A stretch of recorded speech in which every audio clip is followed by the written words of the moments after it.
മുണ്ടത്തിക്കോട് ദുരന്തത്തിൽ പരിക്കേറ്റ് medical college ICUവിൽ ചികിത്സയിൽ കഴിയുന്ന 4 പേരിൽ ഒരാളുടെ നില മെച്ചപ്പെട്ടു. കാണാതായ തൃശൂർ കോട്ടപ്പുറം സ്വദേശി ഗിരീഷിന്റെ ശരീരാവശിഷ്ടങ്ങൾ കണ്ടെത്തി. ദുരന്തത്തിൽ 3 പേരെ ഇനിയും കണ്ടെത്താനുണ്ട്.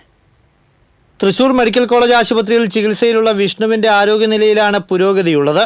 2 പേരെ ഡയാലിസിസിന് വിധേയമാക്കി. ബേൺസ് ICUവിൽ ചികിത്സയിൽ കഴിയുന്ന തിരുവമ്പാടിയുടെ വെടിക്കെട്ട് കരാറുകാരൻ മുണ്ടത്തിക്കോട് സതീഷിന്റെ ആരോഗ്യനില ഗുരുതരമായി തുടരുകയാണ്. സതീഷിനെ ഡയാലിസിസിന് വിധേയമാക്കാൻ കഴിഞ്ഞിട്ടില്ല.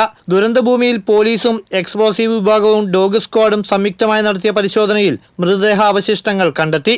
ACPമാരായ തോംസൺ, നിസാർ എന്നിവരുടെ നേതൃത്വത്തിൽ 200ഓളം പോലീസുകാരാണ് ദുരന്തം നടന്ന സ്ഥലത്ത് പരിശോധന നടത്തിയത്.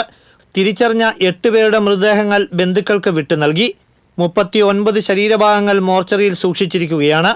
DNA പരിശോധനാ ഫലം റിപ്പോർട്ട് ലഭിച്ച ശേഷമേ ശരീരഭാഗങ്ങൾ ആരുടേതാണെന്ന് തിരിച്ചറിയുകയുള്ളൂ.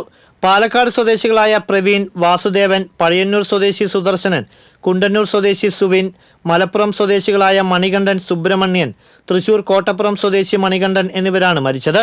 നിലവിൽ 11 പേരാണ് ചികിത്സയിൽ കഴിയുന്നത്. TCV തൃശൂർ.